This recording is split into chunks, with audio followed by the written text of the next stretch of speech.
السلام علیکم ورحمۃ اللہ وبرکاتہ۔ الحمد للہ والصلاة والسلام علی رسول اللہ،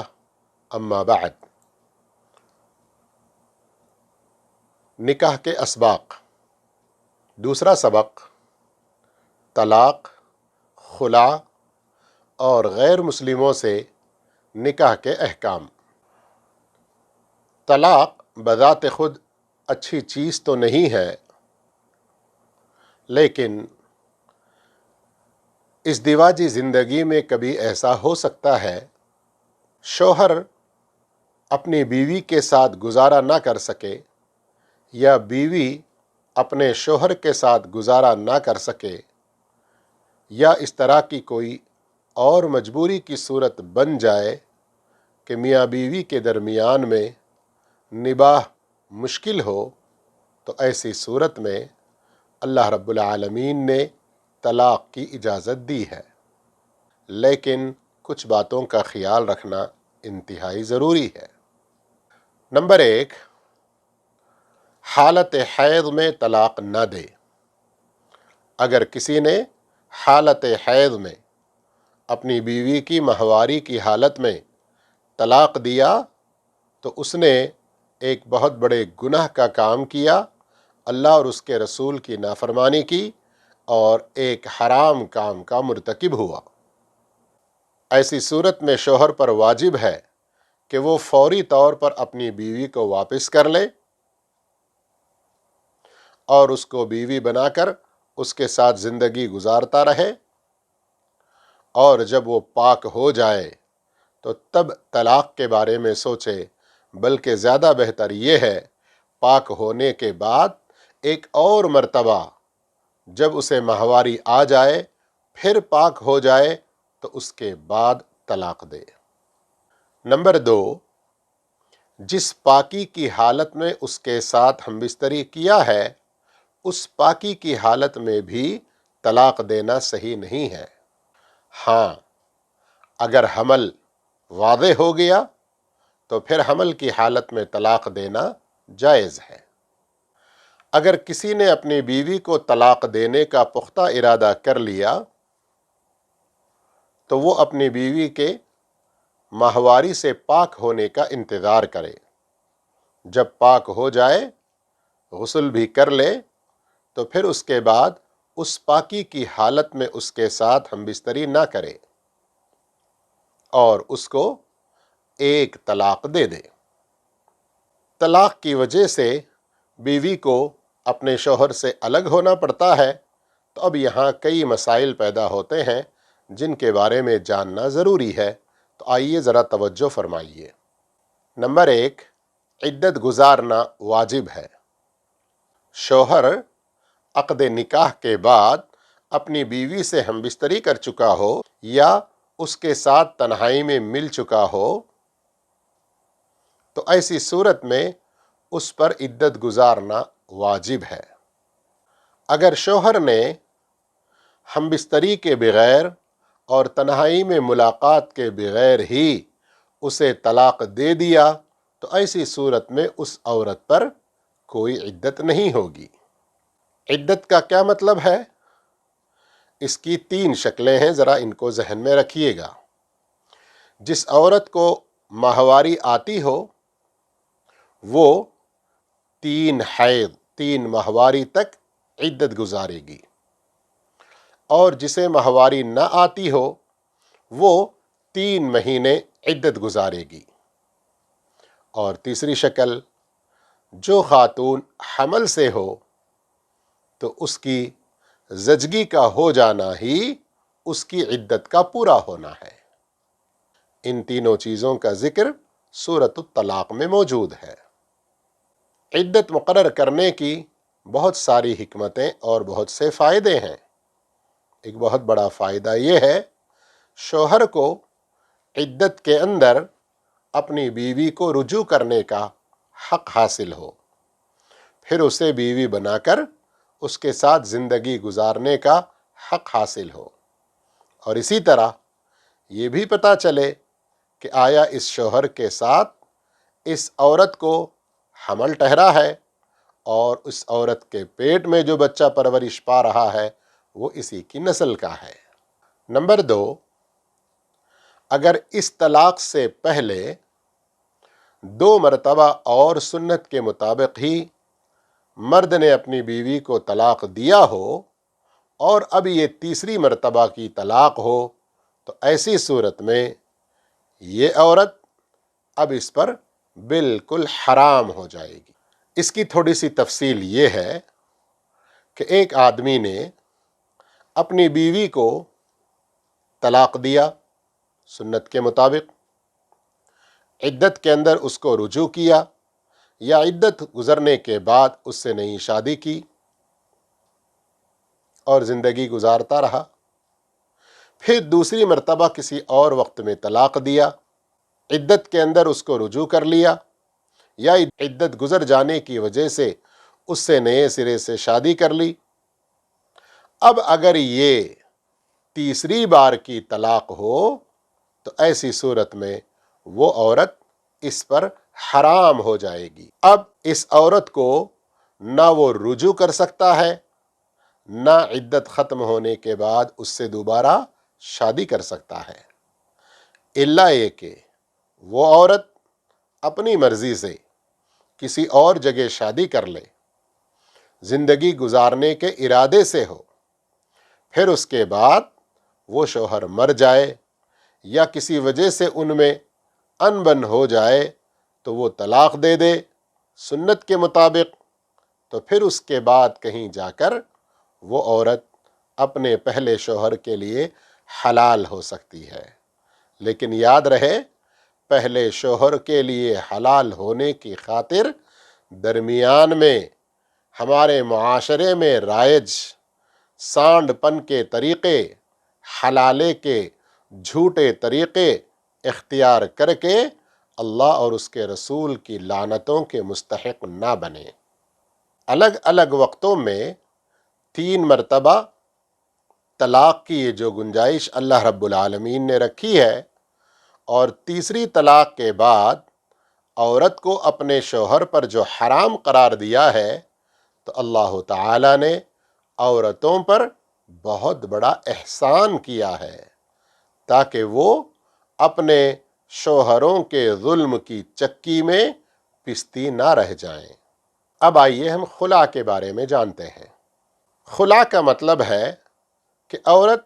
اپنے شوہر کو کسی وجہ سے ناپسند کرتی ہو اور کچھ مال فدیے میں دے کر اس سے وہ چھٹکارا حاصل کرنا چاہتی ہو تو اسے خلا کہا جاتا ہے۔ لیکن اس کے برعکس شوہر خود ہی عورت کو نہ چاہتا ہو لیکن وہ طلاق دینے کے بجائے عورت کے اوپر کوئی اندرونی طور پر ایسا دباؤ ڈالے جس کی وجہ سے عورت بے بس ہو کر خلا طلب کرنے لگے اور اس بہانے عورت سے کچھ مال لے لے، ایسا کرنا مرد کے لیے ہرگز جائز نہیں ہے، بلکہ مرد کو چاہیے کہ وہ صبر کے ساتھ زندگی گزارے یا پھر طلاق دے دے، عورت سے کچھ نہ لے۔ اسی طرح عورت کی بھی ذمہ داری ہے کہ وہ بلا وجہ اپنے شوہر سے طلاق طلب نہ کرے، اس کے ساتھ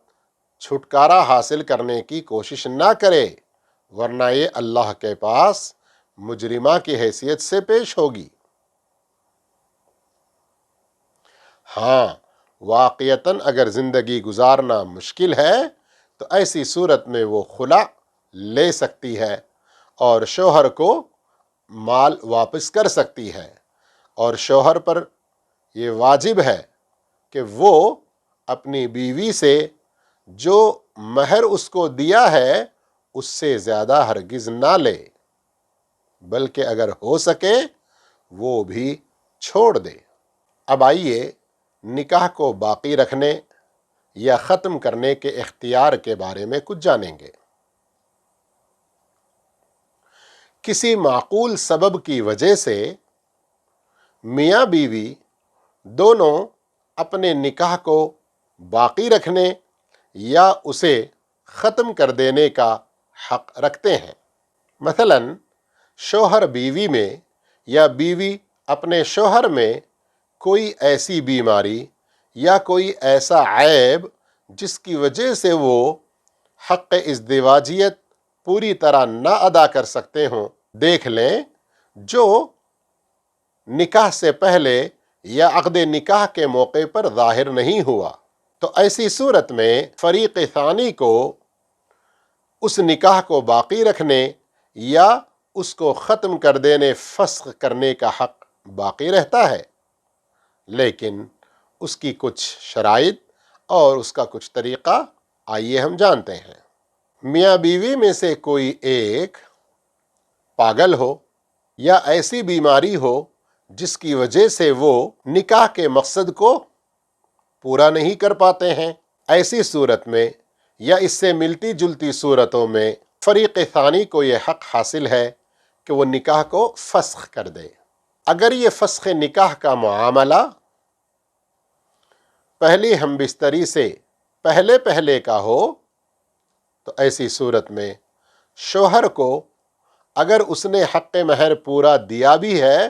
تو واپس لینے کا حق رکھتا ہے۔ نمبر 2، حق مہر جو طے تھا اس کے دینے کا وقت آ گیا ہو اور شوہر کے پاس دینے کے لیے اس وقت کچھ نہ ہو اور اس کے پاس اس کی طاقت بھی نہ ہو، تو جماع سے پہلے ہم بستری سے پہلے عورت کو حق حاصل ہے کہ وہ اس نکاح کو فسخ کر دے۔ البتہ اگر ہم بستری ہو چکی ہو تو ایسی صورت میں عورت کو یہ حق حاصل نہیں ہے، وہ صبر کرے اور انتظار کرے۔ نمبر 3، نان نفقہ کی مجبوری۔ جو شوہر اپنی بیوی کے اخراجات، روٹی کپڑا مکان علاج وغیرہ جیسی ضروری اخراجات پوری کرنے کی طاقت نہیں رکھتا ہے، تو عورت جس قدر اس سے ممکن ہے وہ صبر کرے گی، ورنہ عدالت کے ذریعے اپنا وہ نکاح فسخ کروا لے گی۔ اگر شوہر لاپتہ ہو جائے، اس کی کوئی خبر نہ ہو، بیوی کے لیے اخراجات بھی نہ چھوڑے ہوں، کسی اور کو بیوی پر خرچ کرنے کی ذمہ داری بھی نہ دیا ہو، کوئی اور خیری ادارہ یا صاحب خیر اس بیوی پر خرچ کرنے والا بھی نہ ہو، یا عورت کے پاس خود اتنا مال نہ ہو کہ وہ اپنا خرچہ چلا سکے، اس طرح کی مجبوریوں کی صورت میں عورت کو یہ پورا حق حاصل ہے کہ وہ اسلامی عدالت سے رجوع کرے اور اپنا نکاح فسخ کروا لے۔ غیر مسلموں سے نکاح کے مسائل کے بارے میں اب ہم جانیں گے۔ مسلمان مرد مسلم یا اہل کتاب کی عورت کے علاوہ باقی کسی بھی عورت سے نکاح کرنا حرام ہے، اور مسلم عورت سوائے مسلمان مرد کے باقی کسی بھی مرد سے اس کا نکاح حرام ہے۔ غیر مسلم میاں بیوی میں سے بیوی اگر پہلے اسلام قبول کر لیتی ہے تو ایسی صورت میں وہ اپنے شوہر کو اس کے ساتھ ہم بستری کی اجازت نہ دے، یہ اس کے لیے حرام ہے۔ غیر مسلم کے نکاح کے حوالے سے کچھ اور مسائل ہیں، ذرا آگے توجہ فرمائیے۔ نمبر 1، اگر میاں بیوی دونوں بیک وقت مسلمان ہو جائیں تو وہ اپنے پرانے نکاح پر ہی باقی رہیں گے، بشرطے کہ وہاں کوئی دوسری رکاوٹ نہ ہو۔ دوسری رکاوٹ کا مطلب اسلام لانے کے بعد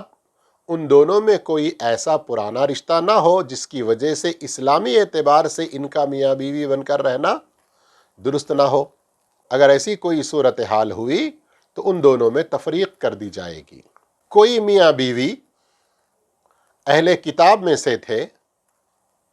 اور شوہر نے اسلام قبول کر لیا تو ایسی صورت میں وہ اپنے نکاح پر ہی باقی رہیں گی، وہ اپنے نکاح پر ہی باقی رہیں گے۔ اس لیے کہ ایک مسلمان اہل کتاب کی عورت کو اپنی بیوی بنا کر رکھ سکتا ہے۔ اہل کتاب کے علاوہ کافر میاں بیوی میں سے کوئی ایک بھی مسلمان ہو جائے، ان کی آپس میں کوئی ہم بستری بھی نہ ہوئی ہو، تو ان کا وہ نکاح فسخ ہو گیا۔ اگر کسی کافر مرد کی بیوی مسلمان ہو جائے اور ابھی آپس میں ان کا جماع نہیں ہوا، تو ایسی صورت میں بھی ان کا وہ نکاح فسخ ہو گیا، اس لیے کہ مسلمان عورت کافر مرد کی بیوی بن کر نہیں رہ سکتی۔ اگر جماع کے بعد کافر مرد کی بیوی مسلمان ہو جاتی ہے تو عدت ختم ہونے تک معاملہ رکا رہے گا، اور اگر شوہر اسلام قبول نہیں کرتا تو عدت ختم ہو جاتے ہی یہ نکاح بھی ٹوٹ جائے گا۔ اب مسلمان عورت جس سے چاہے وہ نکاح کر سکتی ہے، یا چاہے تو اپنے شوہر کے اسلام کا انتظار کر سکتی ہے۔ اس عرصے میں جب کہ وہ انتظار کر رہی ہے تو شوہر پر عورت کا کوئی حق نہیں ہوگا، عورت پر شوہر کا کوئی حق نہیں ہوگا۔ ایک عرصے کے بعد اگر شوہر اسلام قبول کر لیتا ہے تو یہ عورت اس کی بیوی ہوگی، دوبارہ تجدید نکاح کی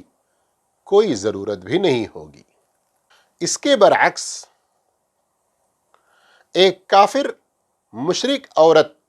کا شوہر اسلام قبول کر لے تو وہ اسی طرح اپنی بیوی کے مسلمان ہونے کا انتظار کر سکتا ہے۔ ایک مسلمان میاں بیوی میں سے جماع سے پہلے ہی اگر بیوی مرتد ہو جائے تو یہ نکاح فسخ ہوگا، عورت مہر کی حقدار بھی نہیں ہوگی،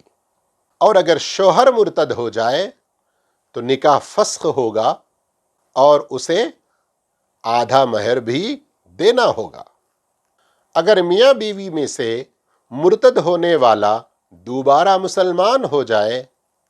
تو وہ اپنے نکاح پر ہی باقی رہیں گے، بشرطے کہ طلاق وغیرہ کی کوئی نوبت نہ آئی ہو۔ اب تک کے جو مسائل آپ نے سنے ہیں ان میں ایک مسلمان مرد